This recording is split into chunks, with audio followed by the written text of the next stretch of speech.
दोस्तों, आप सब कैसे हो और स्वागत है आपका फिर से एक इंस्पिरेशनल और मोटिवेशनल कहानी में। आज की कहानी बहुत ही खतरनाक और मोटिवेट है।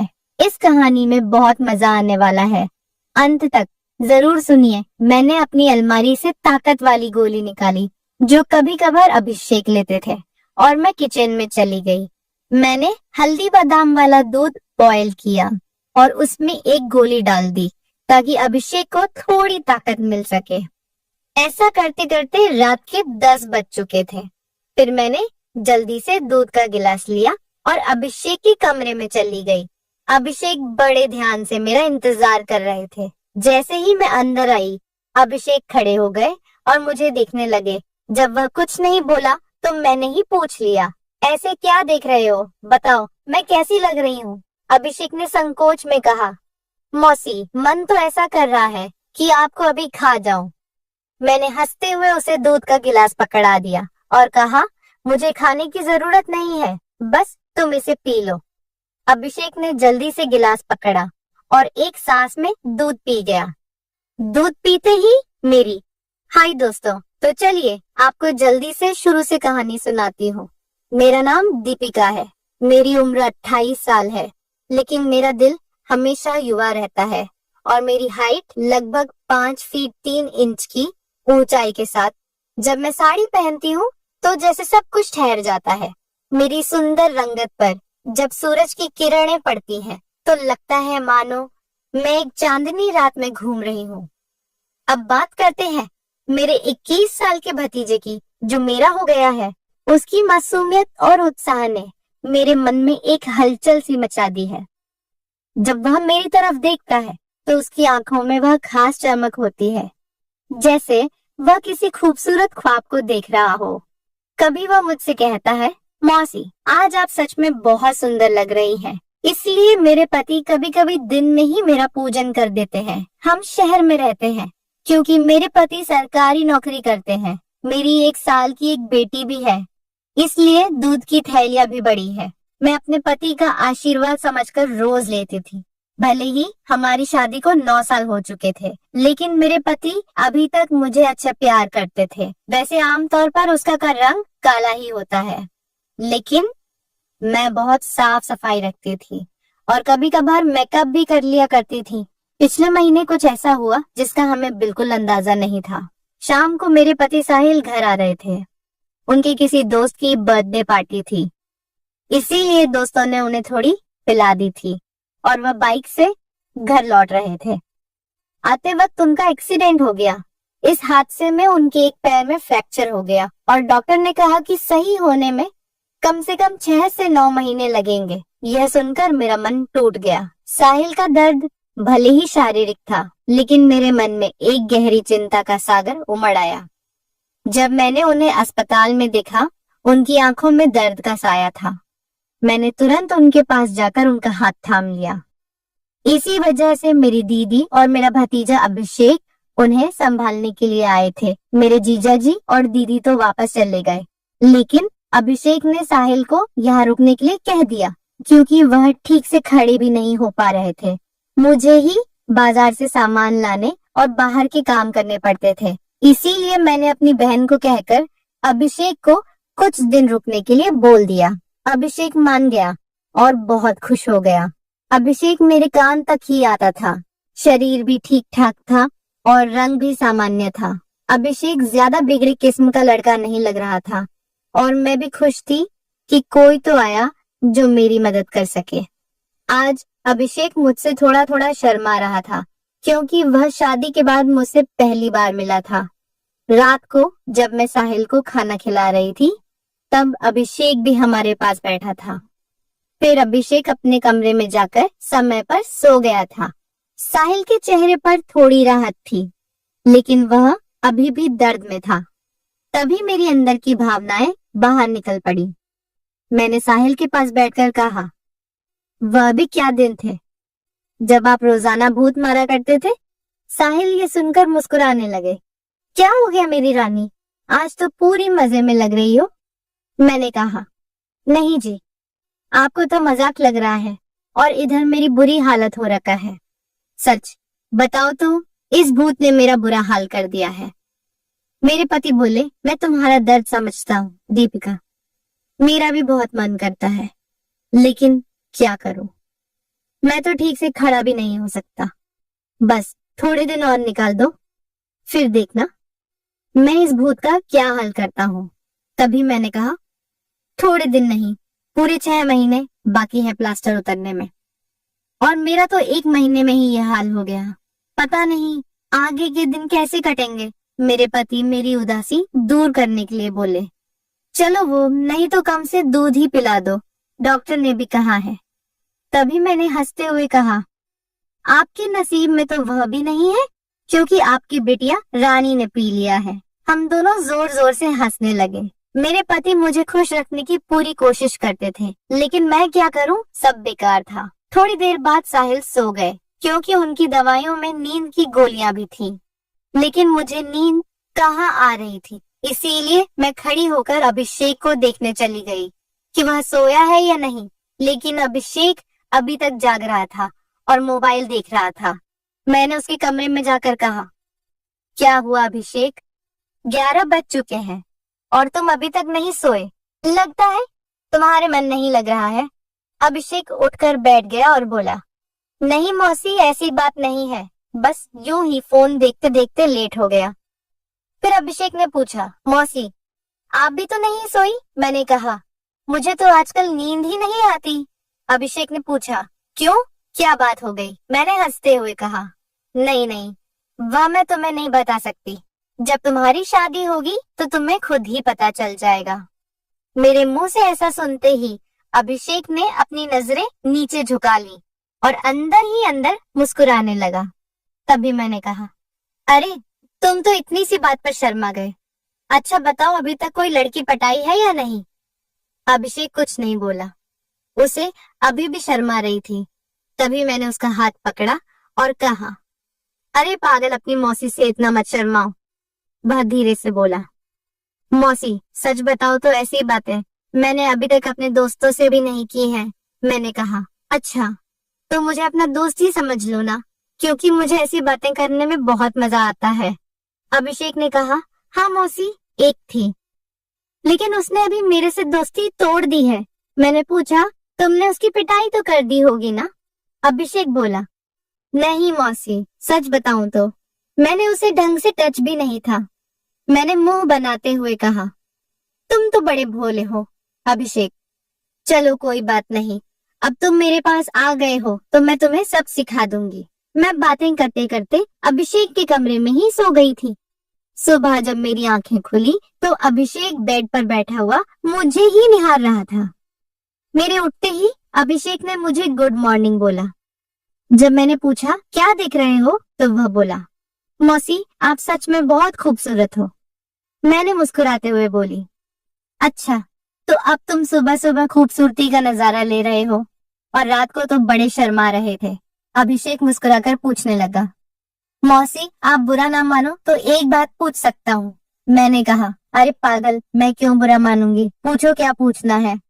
अभिषेक मुझसे कहने लगा, मौसी सच सच बताना, आप जो 2.5 किलो के वजन अपने पास लिए घूमती हो, आपको भारी नहीं लगता क्या? उसकी यह बात सुनकर मेरी हंसी छूट गई। इसके बाद अभिषेक मुझसे काफी खुल गया था और अब वह मुझसे ज्यादा शर्म नहीं करता था। इससे मैं भी बहुत खुश थी, क्योंकि अब मेरा भी समय अच्छे से कटने लगा था। अभिषेक को आए हुए 11 से 13 दिन बीत चुके थे और वह मुझसे काफी घुल मिल गया था। वह बाहर के सारे काम कर देता, बाजार से सामान ले आता और अपने चाचा को भी घुमा देता। मेरी तो बहुत सेवा करने लगा था। शाम को मेरा सर भी दबा देता और कभी कभी मेरे शरीर को भी आराम देता। लेकिन मेरी फरमाइश दिनों दिन बढ़ रही थी और मेरे पति की हालत अब भी वैसी ही थी। अब सब कुछ मेरी बर्दाश्त के बाहर हो चुका था।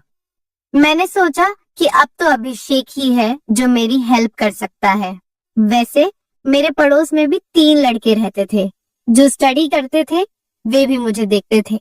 जब भी मैं छत पर बाल सुखाने या कपड़े सुखाने जाती तो वे मुझे ही देखते और पहले तो मैंने सोचा कि उनमें से एक को पकड़ लूं ताकि कुछ समय के लिए काम चल जाए। लेकिन फिर मैंने सोचा कि मैं इस घर की इज्जत हूँ और कल को पता नहीं इनमें से कौन मुझे या मेरे पति को बदनाम कर दे। इसीलिए मैंने उन्हें भाव नहीं दिया। लेकिन अभिषेक तो घर का ही है, इसीलिए मैंने सोच लिया कि वही मेरी हेल्प कर सकता है। आज मैंने पक्का प्लान बना लिया कि आज अभिषेक हेल्प ले ही लूंगी। उसके बाद मैं रसोई में खाना बनाने चली गई। जैसे ही अभिषेक नहाकर फ्रेश होने के बाद रसोई में आया, मैंने दूध निकालने का बहाना बना दिया। मैं रसोई घर में ही लोटे से दूध निकाल रही थी। मेरी बेटी अभी नानी के घर गई हुई थी, क्योंकि घर में उसे संभालने वाला कोई नहीं था, इसलिए अब बाकी का दूध निकालना पड़ता था। और घर में मेरे पति और अभिषेक के अलावा कोई नहीं था, तो मुझे डर भी नहीं था। जैसे ही अभिषेक अंदर आया, वह मुझे देखकर एकदम घबरा गया और कहने लगा, सॉरी मौसी, मुझे माफ कर दो। मैंने देखा नहीं और बाहर जाने लगा। तभी मैंने उसे रोक लिया। अरे अभिषेक, क्या हुआ? कोई बात नहीं, अंदर आ जाओ, अभिषेक बोला। अरे मौसी, ऐसे में अंदर कैसे आऊं? मैंने कहा। ऐसे वैसे मत करो और जल्दी से आकर मेरी मदद करो। अभिषेक का मन भी कर रहा था, लेकिन मैं उसकी मौसी थी, इसीलिए वह थोड़ा अनकंफर्ट फील कर रहा था। फिर मैंने उसे कहा, अरे इतना क्या शर्मा रहे हो, अब जल्दी से आओ और मेरी मदद करो। धीरे धीरे अभिषेक रसोई में आ गया और पास आकर खड़ा हो गया। वह मुझे देखता ही रह गया। तभी मैंने कहा, ऐसे क्या घूर रहे हो, क्या तुमने आज तक नहीं देखा? अभिषेक बोला, माँ कसम मौसी, मैं आपको बता नहीं सकता कि मुझे कैसा लग रहा है। बहुत ही अच्छा है मौसी, मैंने कहा। तारीफें करना छोड़ो और यहाँ मेरी मदद करो। तभी अभिषेक बोला, मौसी मुझे नहीं आता, कैसे करना है? तो मैंने कहा, अरे बुद्धू, इसमें कुछ नहीं करना, ये लो पकड़ो और बस धीरे धीरे निकलो। थोड़ी देर बाद जब अभिषेक के हेल्प में हाथ तेज होने लगे, तो मैंने सोचा कि अब मेरा आगे झुककर सही से काम करने का समय है। मगर जैसे ही मैं झुकने लगी तो देखा कि अभिषेक का काम तो पहले ही खत्म चुका है। उसे देखकर मेरा मन बहुत उदास हुआ, लेकिन फिर भी मेरी हंसी निकल ही पड़ी। मैंने नाराजगी से अभिषेक को मारते हुए कहा, यह क्या किया पागल, तुमने तो शुरू होने से पहले ही खत्म कर दिया। इसके बाद जैसे ही अभिषेक का नशा उतरा, उसने हड़बड़ा हुए कहा, सॉरी मौसी, सॉरी, वो मैंने ऐसा काम पहले कभी नहीं किया, इसलिए मुझसे ऐसा हो गया। मैं अभी जाकर साफ करके आता हूँ। और उसने मेरी एक भी बात नहीं सुनी और तुरंत रसोई में से चला गया। मैंने भी उसे ज्यादा रोकने की कोशिश नहीं की, क्योंकि मैं समझ चुकी थी कि यह उसके लिए इतना आसान नहीं होगा। इस चक्कर में आज खाना भी लेट हो गया था, इसलिए मैंने जल्दी से खाना तैयार किया और साहिल को कमरे में देने के लिए चली गई। साहिल भी बैठे बैठे खाने का इंतजार कर रहे थे। साहिल बिल्कुल सीधे साधे और सरल स्वभाव वाले आदमी है। वह मेरी बहुत चिंता करते हैं। जब मैं उनके लिए खाना लेकर गई तो पूरा पसीने से भीगी हुई थी। मुझे देखकर वह बोले, इतनी जल्दबाजी क्यों करती हो? दीपिका, धीरे धीरे काम कर लिया करो ना। देखो तुमने अपना क्या हाल बना लिया है। तब मैंने उन्हें छेड़ते हुए कहा, यह तो कुछ भी नहीं है। जब तुम काम करते हो तो मेरा इससे भी बुरा हाल हो जाता है, और तब तो मैं तुम्हें रुकने के लिए भी कहती हूँ, लेकिन तुम तो नो कहकर काम की स्पीडी को दोगुना कर देते हो। मेरे मुंह से ऐसा सुनकर मेरे पति मुस्कुराने लगे। तुम भी ना दीपिका, कहाँ की बात कहाँ ले जाती हो। इसके बाद साहिल ने खाना खा लिया और मैंने उन्हें दवाई भी दे दी। दवाई लेने के बाद उन्हें नींद आ गई और वह आराम करने लगे। मैं भी काफी थक चुकी थी, इसलिए मैं नहा धोकर फ्रेश हो गई। इसके बाद मैं अभिषेक के कमरे में उसे देखने के लिए तो वह भी सो चुका था। फिर मैं भी आकर आराम करने लगी। शाम को जब मैं अभिषेक को चाय देने गई तो वह बैठा फोन चला रहा था। मुझे देखकर उसके चेहरे पर मुस्कान आ गई। मैं भी उसे देखकर हंसने लगी और मैंने उससे पूछ लिया, क्या बात है? अभिषेक, आज तो तुम काफी ढीले ढाले से लग रहे हो। अभिषेक बोला, मौसी, वह मैंने पहली बार काम ऐसा अनुभव लिया था। प्लीज आप बुरा मत मानना, मैं सच बता रहा हूँ, बिल्कुल मेरे से काम नहीं कर पाया। तभी मैंने उसे रोकते हुए कहा, अरे बेवकूफ, मैं कब बुरा मानने लगी? वैसे सच बताऊं तो मुझे भी अच्छा लग रहा था। इसके बाद मैंने अभिषेक को चाय पकड़ा दी और उसके साथ बैठकर पीने लगी। हम दोनों बातें करने लगे। आज अभिषेक के मुंह से मेरे लिए तो फूल ही झड़ रहे थे। वह बस मेरी तारीफें ही करता जा रहा था। मौसी, आप बहुत अच्छी हो। मैं तो सोच रही हूँ कि सारी उम्र आपके ही घर रहूं। इन 13 दिनों में मुझे स्वर्ग जैसा महसूस होने लगा है। और ऊपर से आपकी खूबसूरती। मैंने मुस्कुराते हुए कहा, आज तो तुम्हारे मुंह से सिर्फ तारीफें ही निकल रही हैं। लगता है। अभिषेक मेरा हाथ पकड़कर बोला, आप सही कह रही हैं मौसी। अब आपको भी मेरे काम में मेरी मदद करनी होगी। अब तो आपको मेरी बात माननी ही होगी। प्लीज मौसी, मना मत करना। बस एक बार के लिए मेरी काम वाली बन जाओ। इसके बाद आप जो भी कहेंगी मैं करूँगा। जब अभिषेक सब कह रहा था तो उसका चेहरा लाल टमाटर जैसा हो गया था और मेरी मुस्कुराहट फूट पड़ी थी। मैंने उसके सर पर हाथ फिरते हुए कहा, अरे पगले, इतना सीरियस क्यों हो रहे हो? बताओ, मैंने तुम्हें कभी किसी चीज के लिए मना किया है? वैसे भी अब तुम्हारे चाचा तो वैसा भी मेरे काम में मेरी मदद नहीं कर पाते हैं। और तुम इतना शर्माओ मत। अगर इतना शर्माओगे तो कैसे चलेगा? अब से तुम मुझे अपनी मौसी नहीं बल्कि काम वाली ही समझना। अभिषेक बोला, मौसी एक बात और है। मेरा तो काम करते ही निकल जाता। मैं बहुत काम करता हूँ, मैंने उसे कहा। इसकी चिंता मत करो, इसका इंतजाम मैं कर दूंगी। तुम बस काम के लिए तैयार रहना। मेरे इतना कहते ही अभिषेक खुश हो गया और उसने थैंक्स मौसी की रट लगा दी। कहने लगा, मौसी आप बहुत अच्छी हैं। इसके बाद मैं चली गई क्योंकि शाम हो रही थी और मुझे साहिल को नहलाना भी था। जब साहिल जी नहा लिए तो अभिषेक उन्हें बाहर टहलाने ले गया। इसके बाद मैंने जल्दी जल्दी सारा काम किया और उनके आने तक खाना भी तैयार कर दिया। आते ही अभिषेक ने हाथ पैर धोए और खाना खाने के लिए बैठ गए। इतने में 9 बज चुके थे और साहिल की दवाइयों का समय हो रहा था। इसीलिए मैं उन्हें कमरे में ले गई और दवाइयां दे दी।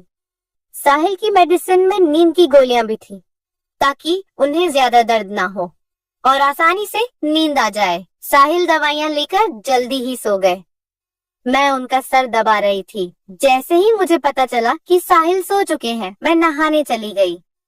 नहाकर मैंने रेड कलर की साड़ी पहनी, बालों का जोड़ा बना लिया और महक के लिए परफ्यूम भी लगा लिया। वैसे तो मैं मेकअप कभी कभार ही करती हूँ, लेकिन आज थोड़ा थोड़ा कर ही लिया ताकि चेहरा ब्लश करे। पूरी तरह से तैयार होने के बाद मैंने अपनी अलमारी से ताकत वाली गोली निकाली जो कभी कभार साहिल लेते थे और रसोई में चली गई। मैंने हल्दी बादाम वाला दूध तैयार किया और उसमें एक गोली डाल दी ताकि अभिषेक को थोड़ी ताकत मिल सके। ऐसा करते करते रात के 11 बज चुके थे। फिर मैंने जल्दी से दूध का गिलास लिया और अभिषेक के कमरे में चली गई। अभिषेक बड़े ध्यान से मेरा इंतजार कर रहा था। जैसे ही मैं अंदर आई, वह खड़ा हो गया और मुझे देखने लगा। जब वह कुछ नहीं बोला तो मैंने ही पूछ लिया, ऐसे क्या देख रहे हो? बताओ, मैं कैसी लग रही हूँ? अभिषेक ने संकोच में कहा, मौसी, मन तो ऐसा कर रहा है कि आपको अभी खा जाऊं। मैंने हंसते हुए उसे दूध का गिलास पकड़ा दिया और कहा, मुझे खाने की जरूरत नहीं है, बस तुम इसे पी लो। अभिषेक ने जल्दी से गिलास पकड़ा और एक सांस में दूध पी गया। दूध पीते ही मैंने कहा, चलो अब जल्दी से पूजा शुरू करते हैं। अभिषेक ने जवाब दिया, मौसी, पूजा तो शुरू कर दूंगा, लेकिन आप दी में तेल डालोगी या फिर सीधे ही पूजा करवाओगी? मैंने मुस्कुराते हुए कहा, तुम मेरी चिंता मत करो, मैं पहले से ही तेल डालकर आई हूँ। इसके बाद जो हुआ वह बताते हुए मुझे भी शर्म आ रही है। मैं अभिषेक को अब तक बच्चा ही समझ रही थी, लेकिन उसने पूजा में मेरे पति को भी पीछे छोड़ दिया। अभिषेक ने सबसे पहले काजू कतली का स्वाद खाया। मेरे पति ने आज तक काजू कतली नहीं खाई, वह तो सीधे ही पूजा शुरू कर देते थे। जब मैंने अभिषेक से कहा, अब बस भी करो और कितने खाओगे, तो उसने जवाब दिया, नहीं मौसी, आपको नहीं पता यह कितनी मीठी है, इसी के लिए हम पागल रहते हैं। यह अभिषेक की पहली पूजा थी, इसीलिए वह आधे घंटे से ज्यादा नहीं कर पाया। मैं तो ज्यादा नहीं थकी, लेकिन अभिषेक पसीने पसीने हो चुका था। मुझे भी 2 महीने बाद पूजन का काम मिल रहा था, तो मैं भी बहुत खुश थी। इसके बाद अभिषेक थक चुका था और आराम करने लगा। मैं भी वहीं पर थी। जब मैंने उससे पूछा कैसा लगा फर्स्ट टाइम पूजा करके, तो अभिषेक ने जवाब दिया, मौसी सच कहूँ तो ऐसा लगा जैसे जिंदगी के सारे सुख एक साथ मिल गए, या कहूँ तो दुनिया की सबसे अच्छी मौसी हो। फिर हम बातें करते करते सो गए। सुबह जब मैं उठी तो बिल्कुल फ्रेश महसूस कर रही थी। मैंने उठकर चाय नाश्ता बना लिया और साहिल को दे आई। इसके बाद मैं अभिषेक को भी चाय देने के लिए उसके कमरे में गई। वह भी उठ चुका था। चाय लेकर उसने मुझसे पूछा, मौसी मुझे डर लग रहा है, कहीं हमने कुछ गलत पूजा तो नहीं कर ली। मुझे लगा कि शायद अभिषेक को पछतावा हो रहा है। मैंने उसे समझाते हुए कहा, अभिषेक तुम ऐसा बिल्कुल मत सोचो। सच कहूँ तो यह मेरी मजबूरी थी, क्योंकि तुम्हारे चाचा 7-8 महीने तक ठीक नहीं हो सकते और मुझसे इतना इंतजार शायद ही हो पाता। लेकिन तुमने मेरी बहुत मदद की है। पूजा करने में प्लीज तुम इतनी टेंशन मत लो, और हाँ, इसके बारे में किसी से भी मत कहना। अभिषेक ने सर हिला दिया और बोला, मौसी अगर यह मेरी मजबूरी बन गई तो मैंने कहा आ जाना फिर अपनी मौसी के पास, मैंने कब तुम्हें मना किया है। इतना कहकर मैं मुस्कुराने लगी और अभिषेक फिर से मेरी तारीफ करने लगा। मौसी आपकी जितनी तारीफ की जाए उतनी कम है। पता नहीं मैंने पिछले जन्म में कौन से पुण्य किए थे जो मुझे आप जैसी मौसी मिली। इसके बाद मेरे और अभिषेक के बीच पक्की वाली दोस्ती हो गई थी। अब जब भी मेरा मन करता मैं अभिषेक से पूजन करवा लेती। इसी बीच अभिषेक के पापा ने फोन भी किया था कि वह घर आ जाए, लेकिन अभिषेक ने मना कर दिया। अब मेरे पति साहिल भी चलने फिरने लगे थे, तो हम लोग बाजार भी घूमने लगे। अभिषेक अब मेरी और ज्यादा केयर करने लगा था। शाम को जब भी मैं साहिल को सुलाकर अभिषेक के पास जाती तो वह मेरे पैर दबाता, कमर की मालिश करता और सर भी दबाता। मैं अभिषेक से कहा भी करती थी कि मेरे लिए इतना काम करने की जरूरत नहीं है, लेकिन वह नहीं मानता और कहता, चुप रहो मौसी, आप सारा दिन काम करती हो इसीलिए थक जाती हो, तो इतना तो मुझे भी करने दो। दोस्तों शायद आप लोगों को मैं बिल्कुल भी पसंद ना आऊं, क्योंकि मैंने इसके रिश्ते को खराब किया है। लेकिन सच कहूं तो मैं भी ऐसा करना नहीं चाहती थी, लेकिन भावनाओं में सब कुछ हो गया। इसलिए प्लीज आप लोग समझने की कोशिश करना और मेरी कहानी को सुनकर भावनाओं में मत बह जाना, क्योंकि सच में ये गलत बात होती है। तो मेरे खातिर कमेंट में एक प्रॉमिस जरूर करके जाइए कि आप लोग अपने जीवन में ऐसा कभी नहीं करेंगे। स्टोरी की शिक्षा, यह कहानी हमें कई महत्वपूर्ण सबक देती है जो हमारे जीवन में काम आ सकते हैं। आइए हम इन शिक्षाओं को विस्तार से समझते हैं। कहानी में दीपिका अपने पति साहिल की देखभाल करती है जब वह दुर्घटना में घायल होते हैं। यह दिखाता है कि जिम्मेदारी का मतलब केवल व्यक्तिगत लाभ के लिए जीना नहीं है, बल्कि अपने प्रियजनों की देखभाल करना भी शामिल है। जीवन में जब हम किसी रिश्ते में होते हैं तो हमें अपने साथी के प्रति समर्पित रहना चाहिए, तो वह अधिक मजबूत और स्थायी होता है।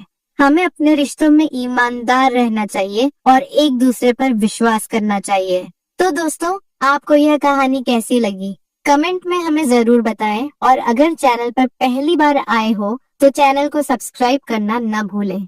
ऐसी मजेदार कहानियां सुनने के लिए तब तक के लिए हमें इजाजत दे, मिलेंगे जल्दी ही एक नई कहानी के साथ में।